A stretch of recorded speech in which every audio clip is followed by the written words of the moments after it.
I never wore Yeezys, that's a fact. Every week is Fashion Week for me.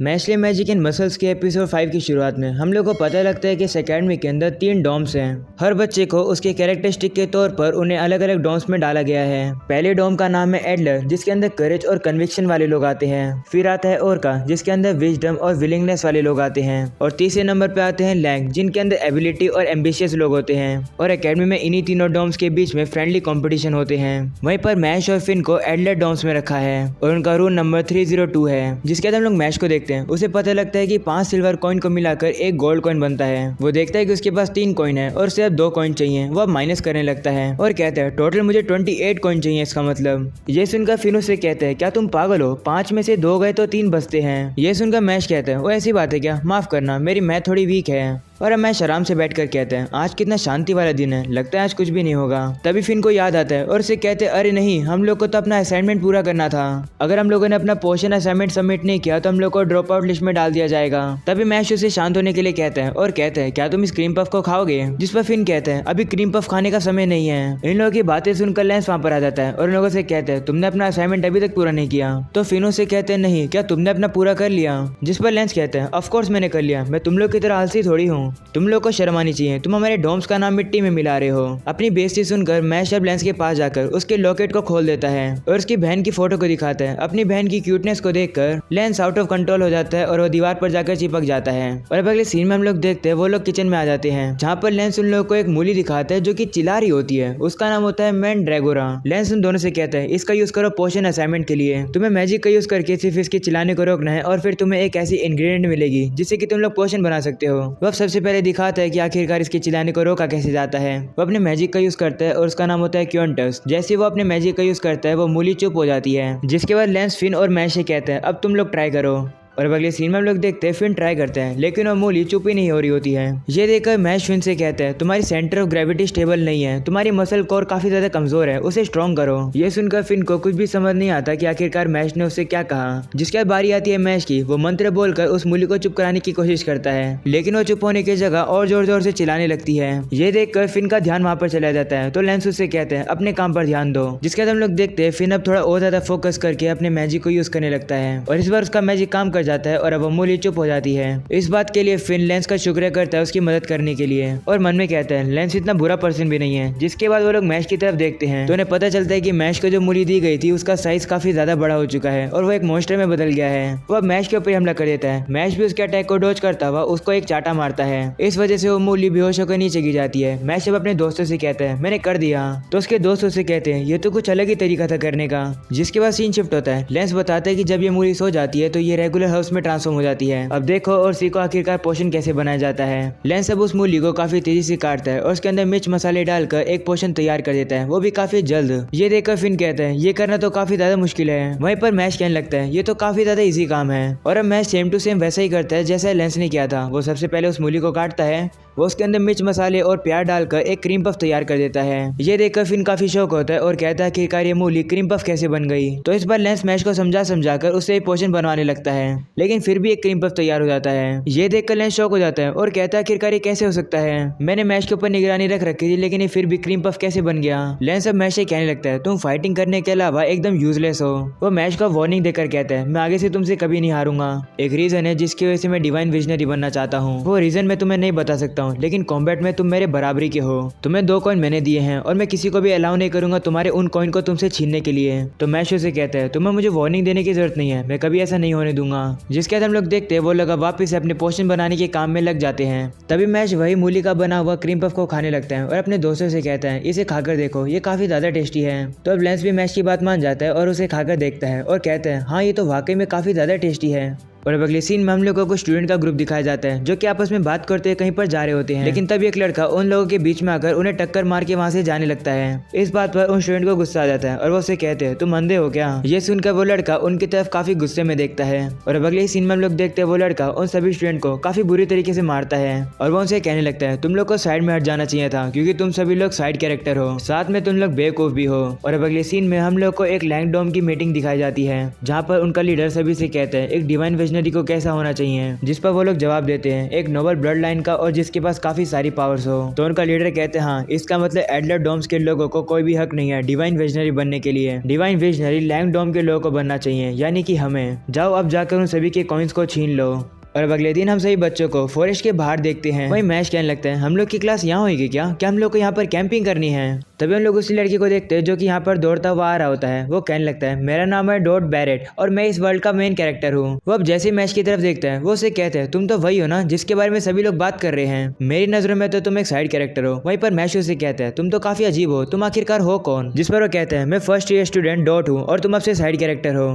तभी हम लोग lemon को देखते हैं जो कि मैच को ढूंढते ढूंढते वहाँ पर आ जाती है और मैच ये कहती है ये जंगल काफी डरावना है, क्या तुम मेरे साथ यहाँ पर चल सकते हो, तुम्हें मेरा ख्याल भी रखना होगा। ये सब देखकर डॉट गुस्सा आ जाता है और मैच से कहता है मैं तुम्हें मार दूंगा। मुझे तुम्हारे जैसे लड़के बिल्कुल ही पसंद नहीं है जो कि लड़कियों की अटेंशन ले जाते हैं। तुम जैसे लड़के भी लड़कियों को ले जाते हैं, वहीं पर मेरे जैसे लोग सिंगल रह जाते हैं। इसलिए मैंने डिसाइड किया है कि मैं ब्यूरो ऑफ मैजिक को ज्वाइन करूंगा और दुनिया से सारे हैंडसम लड़कों को भगा दूंगा। वहीं पर हम लोग देखते हैं मैच और मैच के दोस्तों से इग्नोर कर रहे होते हैं और उसकी बात ही नहीं सुन रहे होते हैं। इस बात पर डॉट काफी गुस्सा हो जाता है और उनसे कहता है तुम मुझे इग्नोर क्यों कर रहे हो। तभी अचानक से वहाँ पर टीचर आ जाते हैं जो कि सभी को चुप कराते हैं। वो बताते हैं कि आज के टेस्ट के अंदर एडलर और लैंग डोम दोनों पार्टिसिपेट करेगी। तुम लोग को आज सिल्वर या फिर ब्रॉन्ज कॉइन मिल सकते हैं। इस फॉरेस्ट के अंदर तुम लोग को इस तरीके के स्कॉर्पियंस दिखेंगे, तुम्हें उन्हें हराना है। उन स्कॉर्पियंस के सर पर स्टोन्स लगे हैं, तुम लोग को उन्हीं को वापस लाना है। इस फॉरेस्ट में ज्यादा स्कॉर्पियंस को मारने पर तुम्हें ब्रॉन्ज कॉइन मिलेंगे, लेकिन ऐसे भी ताकतवर स्कॉर्पियंस है जिनको मारने पर तुम्हें सिल्वर कॉइन मिल सकते हैं। तुम उन्हें आसानी से पहचान सकते हो। अगर किसी स्कॉर्पियन के सर पर स्क्वायर कलर का स्टोन है इसका मतलब तुम्हें उससे सिल्वर कॉइन मिल सकते हैं। केयरफुल रहना, तुम लोग अपनी जान भी गंवा सकते हो। और अब टेस्ट शुरू होता है। वहीं पर अब डॉट मैच से कहता है मैं तुमसे नहीं हारूंगा। ऐसा बोलने के बाद वो फॉरेस्ट में चला जाता है। इतने में अचानक से मैच के पीछे एक बंदा आ जाता है जो कि उससे कहता है तुम अपने आप को ज्यादा स्मार्ट समझते हो ना। मैं देखकर बता सकता हूँ कि तुम अपने आप को स्पेशल समझते हो, असलियत में तुम दूसरों को नीचा दिखाते हो, है ना। वो बंदा अब अपने मैजिक का यूज करके कुछ क्रिस्टल बनाकर मैच के ऊपर हमला करता है। ये देखकर टीचर उस लड़की को रोकते हैं और उसे कहते हैं तुम क्या कर रहे हो। जिस पर बंदा कहता है कुछ भी नहीं, हम लोग तो बस मजाक कर रहे हैं। वह मैच से भी पूछता है ना।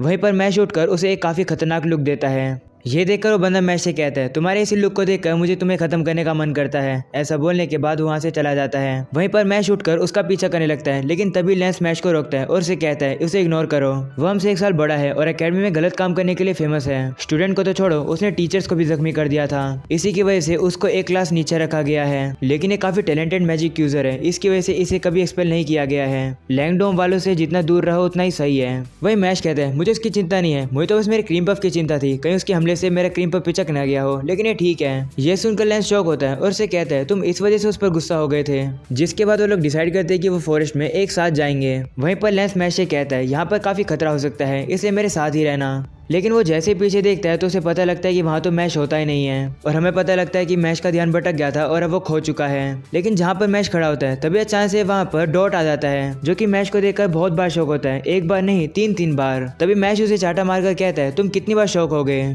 तभी अचानक से हम लोग देखते हैं उन लोग को एक लड़की की चिल्लाने की आवाज आती है। तो पता लगता है कि दूसरी तरफ एक लड़का एक लड़की के ऊपर हमला करने वाला है। तभी डॉट वहाँ पर आकर उस लड़की के ऊपर हमला करके उसे बेहोश कर देता है और उस लड़की को बचा लेता है। और उस लड़की से कहता है तुम लड़की होकर एक लड़की पर हाथ उठाते हो, तुम्हें शर्म नहीं आती। इतने में हम लोग उस लड़की को देखते हैं जो कि डॉट से आकर कहती है मुझे बचाने के लिए शुक्रिया। वो लड़की इतनी ज्यादा खूबसूरत होती है कि डॉट अपने होश ही खो बैठता है। लेकिन फिर वो अपने आप को कंट्रोल करता है। ये कहते हैं कि अगर मैं अजीब बिहेव करूंगा तो ये लड़की मुझे अजीब समझेगी और भाग जाएगी। और अब वो उस लड़की से कहता है ये तो कुछ भी नहीं था। तभी वो लड़की डॉट का हाथ पकड़ लेती है और डॉट वापिस अपना कंट्रोल खो बैठता है। वो लड़की अब काफी प्यार से डॉट से कहती है आप तो काफी स्ट्रॉन्ग हो। और अब दूसरी तरफ फॉरेस्ट में हम लोग उसी बंदे को देखते हैं जो कि काफी सारे स्कॉर्पियंस को हरा चुका है और काफी सारे स्टोन्स को इकट्ठा भी कर चुका है। सीना वापस से शिफ्ट होता है जहाँ पर लड़की थोड़ा खिसक कर अब डॉट के पास आ जाती है और जानबूझकर अपने पैर को उसके पैर से टच करती है। वहीं पर डॉट अपने आप को कंट्रोल करने की बहुत ही ज्यादा कोशिश कर रहा होता है। वो खुद के मुंह पर चाटा मारकर कहता है डॉट अपने होश में आओ। ये देखकर वो लड़की डॉट से कहती है तुम कितने अजीब हो। वहीं पर डॉट उसकी बात को सुन लेता है और उसे कहता है तुमने कुछ कहा क्या। जिस पर लड़की कहती है नहीं मैं तो बस आपकी तारीफ करी थी कि आप कितने ज्यादा अमेजिंग हो। बस अब डॉट सहन नहीं कर पाता है, वो अपना सर पटकने लगता है, वो पागल हो जाता है एक तरीके से। वहीं पर अब वो लड़की ईवल स्माइल करती है और पता लगता है कि वो तो अपने मैजिक का यूज कर रही थी डॉट को अपने प्यार में गिराने के लिए। वह मैच की तरफ देखकर कहती है एक तो गया, अब तुम्हारी बारी। जिसके तो मैच के पास जाकर उसे काफी प्यार से कहती है मेरी हेल्प करने के लिए शुक्रिया। तो मैच कहता है लगता है तुम्हें गलतफहमी हो रही है, मैंने कुछ भी नहीं किया। ये सुनकर वो लड़की शॉक हो जाती है और कहती है ऐसा कैसे हो सकता है, मेरा मैजिक काम क्यों नहीं कर रहा है। मेरे मैजिक से तो आज तक कोई भी लड़का नहीं बच पाया है, लगता है मुझे अपने मैजिक को थोड़ा और बढ़ाना होगा। वो अब अपने मैजिक को बढ़ाने के बाद मैश के हाथ को पकड़कर उससे कहती है मेरी हेल्प करने के लिए शुक्रिया, आप बहुत ही ज्यादा कमाल के हो। लेकिन अब भी मैश को उसके मैजिक का कोई भी असर नहीं होता है। वो उसे कहता है मैंने कहा ना, मैंने तुम्हारी कोई भी मदद नहीं करी है। ये सुनकर वो लड़की वापस से शॉक हो जाती है और कहती है आखिरकार मेरा मैजिक काम क्यों नहीं कर रहा है इसके ऊपर। तो वो लड़की अपना प्लान चेंज करती है और काफी दुखी फेस बनाकर कहती है सिल्वा जो कि सेकंड ईयर का है वो मुझे परेशान कर रहा है, वो मेरे मैजिक का यूज करके फायदा उठाना चाहता है, वो हर समय मेरा पीछा करता है और बुरी चीजें करने के लिए वो मुझे फोर्स करता है। मुझे कुछ भी समझ नहीं आ रहा है कि मुझे क्या करना चाहिए। इस लड़की के आंसू देखकर डॉट उसे कहता है तुम चिंता मत करो, उस लड़की को तो मार मार के मैं उसका कचुम्बर बना दूंगा। ये सब सुनकर सिल्वा वहाँ पर आता है और वो अपने मैजिक का यूज करता है उन लोगों के ऊपर हमला करने के लिए, लेकिन वो लोग जैसे तैसे करके बच जाते हैं। वहीं पर सिल्वा कहता है मेरा कचुम्बर कौन बनाने वाला था, जरा सामने आओ। तो डॉट उसे कहता है वो बात मैंने कही थी और मैं तुम्हें मारने वाला हूँ अब। ये सुनकर सिल्वा से कहते हैं तुम्हें पता है तुम सबसे ज्यादा क्रिंज पर्सन हो, लगता है तुम्हें सच्चाई दिखानी पड़ेगी कि तुम मेरे आगे नहीं जीत सकते हो। और अब सिल्वा और कुछ आगे बोले उससे पहले ही डॉट उसके ऊपर हमला करने लगता है। डॉट अब सिल्वा के ऊपर काफी सारे फायर से हमला करता है और एक ब्लास्ट कर देता है, लेकिन इसके बाद भी डॉट नहीं रुकता है। वो काफी सारी एनर्जी को इकट्ठा करके एक काफी बड़ी फायर बॉल बनाकर सिल्वा के ऊपर हमला कर देता है और वहां पर वापिस से एक और काफी बड़ा ब्लास्ट हो जाता है। वहीं पर अब दूसरी तरफ हम लोग को लेमन और फिन को दिखाया जाता है जो कि लेंस के पैर को पकड़कर रो रहे हैं। वो उसे कहते हैं खुश है कि तुम मिल गए, हमें छोड़कर मत जाना। वहीं पर लेंस सोचने लगता है कि मैश ठीक तो है ना, क्योंकि सिल्वा पर मैश की नजर थी। जिसका सीन वापस से शिफ्ट होता है जहाँ पर डॉट सिल्वा से कहता है तुम इतनी जल्दी हार गए। लेकिन तभी अचानक से हम लोग को पता चलता है कि सिल्वा ने तो क्रिस्टल लगा लिया था अपने सामने, जिससे कि वो डॉट के सारे अटैक से बच गया था। वो अब डॉट से कहता है अब मेरी बारी है। ऐसा बोलने के बाद वो डॉट के ऊपर हमला करता है। डॉट की इस वजह से काफी बुरी हालत हो जाती है, उसके मुंह से भी खून आने लगता है। सिल्वा के इस अटैक की वजह से एक पत्थर उड़कर मैश के क्रीम पफ पर जाकर लग जाता है जो कि वो खा रहा था। मैश का क्रीम पफ अब जमीन पर गिर जाता है और खराब हो जाता है, जिसका सिल्वा हंसकर डॉट से कहता है तुम्हारी सारी एनर्जी कहाँ पर गई, तुम तो मुझे मारने वाले थे ना, कहाँ गई तुम्हारी सारी एनर्जी, आओ थोड़ी और मेहनत करके मुझे हराने की कोशिश करो, मुझे थोड़ा मजा आना चाहिए। वहीं पर डॉट की तो अभी भी बुरी हालत होती है, उसके मुंह से अभी भी खून बह रहा होता है। वहीं सिल्वा हंस के उससे कहने लगता है अब तुम्हें पता चला हम दोनों की स्किल्स में कितना ज्यादा डिफरेंस है। ऐसा बोल कर वो वापिस से हंसने लगता है। वहीं पर हम लोग को मैश को दिखाया जाता है जो कि अब सदमे में होता है क्योंकि उसका क्रीम पफ नीचे गिर गया है। वो अब शायद से मन में सोचने लगता है कि आखिरकार मेरा क्रीम पफ क्यों गिराया। और यहीं पर जाता है ये एपिसोड खत्म। पसंद है तो लाइक कर देना, चैनल को सब्सक्राइब कर देना। मैं मिलूंगा आप लोगों से अगले एपिसोड में, तब तक के लिए बाय बाय।